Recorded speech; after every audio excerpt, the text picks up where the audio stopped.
electronegativity, be careful your spelling, and bond polarity.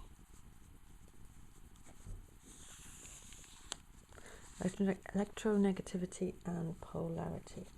Now the term electronegativity,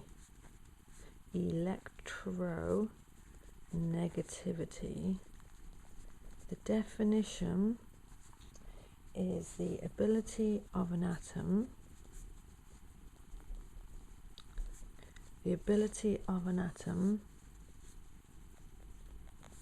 to attract a pair of electrons in a covalent bond. Now that's the definition. Electronegativity is the ability of an atom to attract a pair of electrons in a covalent bond. Now, many years ago, somebody called Linus Pauling compared the electronegativity of different atoms. Compared the electronegativity of different atoms. And it's called the Pauling scale. He named it after himself, Linus Pauling. It's called the Pauling scale. So when you look in textbooks, when you look on the internet, you will see another version of the periodic table, and it has the electronegativity values as well, and it's called the Pauling electronegativity values. So, for example, if we take fluorine is the most electronegative element, and it has a value of 4.0, which is the largest value that you can get. Whereas something like hydrogen is not electronegative, and it has a value of 2.1. Okay, so we need to see this in action to make sense of this. Right, so if you have, and this is only for covalent bonds, okay, if you have a molecule where both atoms are the same, so if you take a chlorine molecule, now chlorine is quite electronegative. It has, on the Pauling scale, it has a value of 3.0. You've got a chlorine molecule, you've got a covalent bond, one Cl has put an electron in, the other Cl has put an electron in. Now because they're the same as each other, they are attracting this pair of electrons the same, yeah? So the attraction for the shared pair of electrons,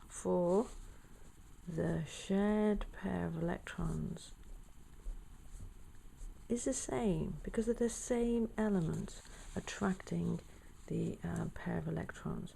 So the pair of electrons are right in the middle, and they're shared evenly between the two Cls, okay, even though Cl is quite electronegative.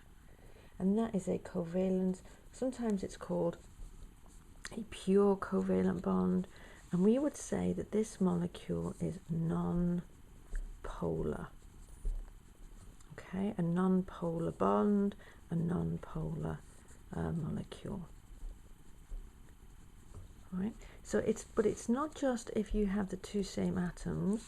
I mean, like for example, if you have a hydrogen molecule, that will be exactly the same. Okay, or if you take, now if you have a molecule like an alkane, all right, so like CH4, like methane. The bonds in methane are CH bonds. And again, carbon's put an electron in, hydrogen's put an electron in, but they are not electronegative. Carbon is not electronegative. And hydrogen is not electronegative. So they are sharing that pair of electrons evenly, and it is called a non-polar bond. Okay. Okay, so let's just remember what the word electronegativity means. So electronegativity is the ability of an atom to attract a pair of electrons. Okay, so neither carbon nor hydrogen, they are not electronegative, so they are not attracting the pair of electrons. They are sharing it evenly. Okay, let's take an example then. If you have,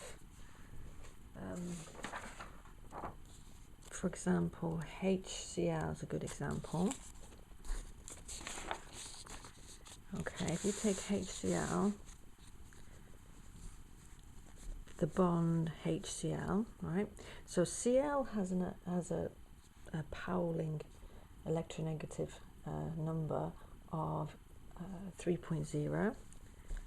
Hydrogen has a Pauling scale electronegative number of 2.1. So there's a difference in electronegativity there, okay? There is a shared pair of electrons, but chlorine is more electronegative. So chlorine is attracting those electrons. It's not in the middle, it's pulling them. The ability of an atom to attract a pair of electrons. So it's attracting it to itself. Okay, so it's got a greater share of the pair of electrons, a greater share. So that means chlorine is slightly negative, right? And we do this curly, it's called a delta. It looks like a curly S, it's a delta. And in chemistry, when we use this term delta, then that means slightly. Okay, so it means that the chlorine is slightly negative because it has a greater share of the pair of electrons. It's not a fair share. And therefore we say that the hydrogen is slightly positive relative to the Cl. Okay, now this bit at the top that I've just written there, that's called dipoles. Okay, so if the question said show the dipoles, if the question said show the dipoles on the HCl bond, that is what you would show. Okay, and because it's always there, it's called permanent dipoles. Permanent dipoles because it's always there. Okay, and then we would say that this is a polar bond. So a bit like the North Pole and the South Pole, there are ends to this molecule. There is a positive end on this molecule and a negative end. Okay, it is not ionic. Now, if something is ionic, like sodium chloride, for example, then it's not a slight positive. It's an actual proper full positive and a full negative. They're not sharing electrons. They've actually given the electrons away. All right. So Cl and Na, they would have very electronegative values, which are a long way away from each other. Okay, because that's ionic. All right. So we need to see this in action. So let's have a look. So if we take water is a very good example. Great. So if we take water, so water has a non-linear shape. Water has a non-linear shape. Do you remember the bond angle? Bond angle 104.5 degrees. It has 2 bond pairs and 2 lone pairs. Okay. Now, oxygen is electronegative. More electronegative than hydrogen. So it is not sharing the pair of electrons. It's not in the middle. It's attracting it towards itself.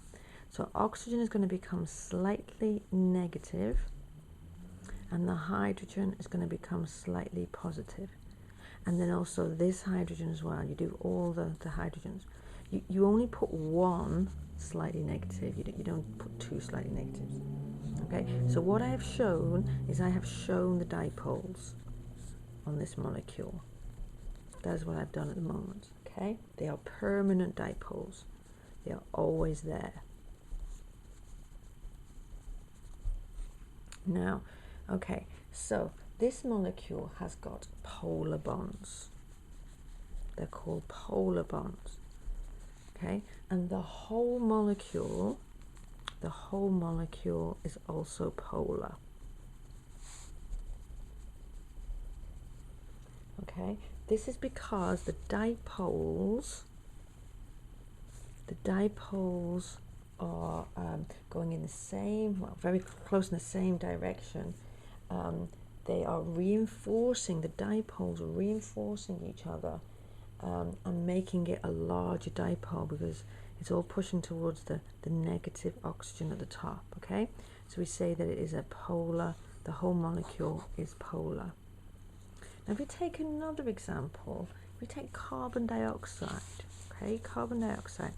So carbon dioxide is a linear molecule. Do you remember the bond angle? 180 degrees. There are 4 bond pairs, but it's 2 double bonds. So it's like it's 2 bond pairs, and there are no lone pairs. Now also this has got polar bonds because oxygen is electronegative. So oxygen is slightly negative and the carbon is slightly positive, so it has polar bonds. But the dipoles are pulling in opposite directions. They're not going pulling together in the same direction, pushing together in the same direction. They're going in opposite directions. So we say that the dipoles cancel out because they're going in opposite directions. Okay, the dipoles cancel out, so the effect of the dipoles cancels out, so the whole molecule is non-polar. So it's a non-polar molecule even though it has polar bonds. Right, let's see another example of this. Right, it's another classic example is if you take CCl4 and CHCl3. Okay, are these polar molecules or are they non-polar molecules? Straight away when you look at them, they contain a Cl. Cl is an electronegative atom, and so I'm thinking maybe they are, but let's look closer. CCl4 has 4 bond pairs, so its shape, remember the shape? 3D shape is tetrahedral. Bond angle, there's an R there, tetrahedral. Bond angle 109.5 degrees, yeah? Show the dipoles on the molecule. Well, chlorine is electronegative, so it is slightly negative. It's pulling the electrons towards itself, and therefore carbon is slightly positive. Okay, so it has polar bonds. Because it has polar bonds, because there is an electronegative chlorine, because chlorine is electronegative. Okay, let's do the same for CHCl3. So again, it is tetrahedral, bond angle 109.5. Okay, now we're going to show the dipoles, but can you see one of the bonds is a CH, and that is not a polar bond because C and H have similar electronegativity. I'm just going to put electroneg, okay, electronegativity. So Cl is slightly negative, Cl is slightly negative, Cl is slightly negative, C is slightly positive, but that bond is not polar. Okay, so CHCl3 does contain polar bonds, permanent dipoles, but which molecule is polar and which molecule is non-polar? This molecule here, the whole molecule is non-polar, the molecule.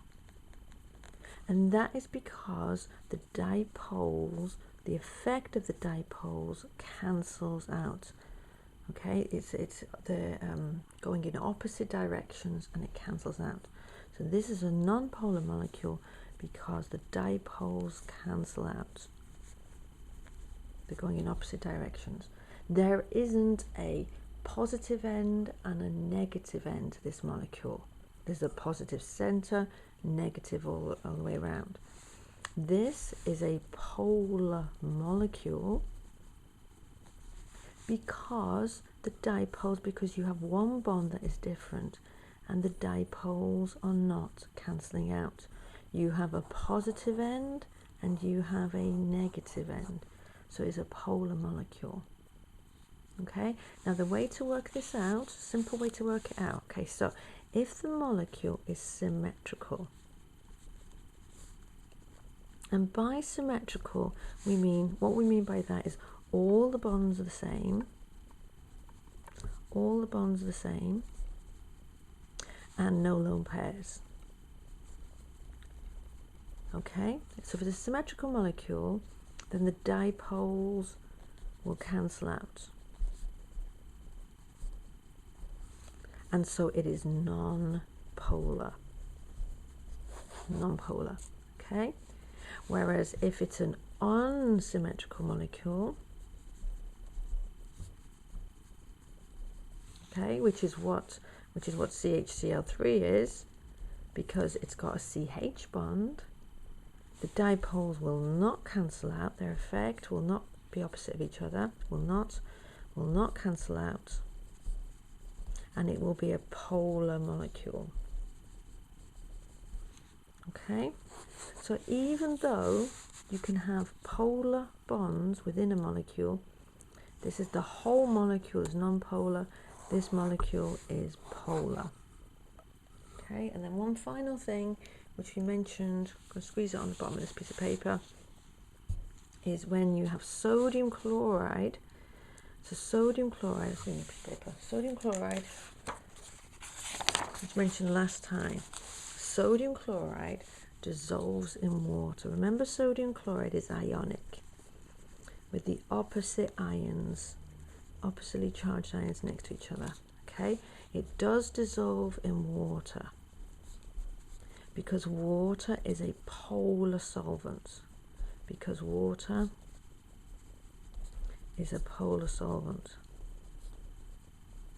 Okay, and what happens if you take sodium chloride and it's solid, and instead of putting water, you just put AQ, which stands for aqueous.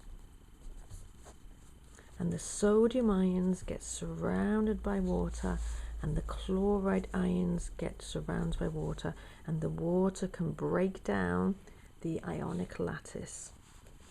Okay, and the way you draw it is if you have your sodium ion, and it gets surrounded by the negative end of the water molecule. Okay, I'm not going to draw all of them because it'll take too long. You surround it by the slightly negative end of the water molecule, whereas the chloride ion will get surrounded by the positive end of the water molecule. Again, I'm not going to draw all of them, there's lots of them. Slightly negative, slightly positive, slightly positive. Okay, and there's the attraction between the chloride ion and the positive end of the water molecule.